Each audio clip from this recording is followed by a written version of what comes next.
NTC प्रयोगकर्ताहरूले अब data pack सकिएपछि ब्यालेन्स नकाटिने बनाउन सक्ने भएका छन्। त्यसको लागि सबैभन्दा पहिला आफ्नो मोबाइलको डायलरमा जानुहोस्। त्यसपछि *444# डायल गर्नुहोस्। 4 नम्बरमा रहेको इनेबल डिसेबल पेजीमा थिचेर सेन्ड गर्नुहोस्। त्यसपछि 1 नम्बरमा रहेको डिसेबल अप्सन थिचेर सेन्ड गर्नुहोस्।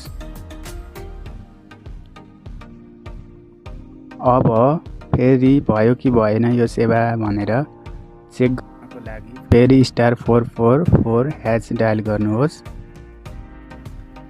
फेरि 4 नम्बर थिचेर सेन्ड गर्नुहोस्। अब स्ट्याटस थाहा पाउन 3 नम्बर थिचेर सेन्ड गर्नुहोस्।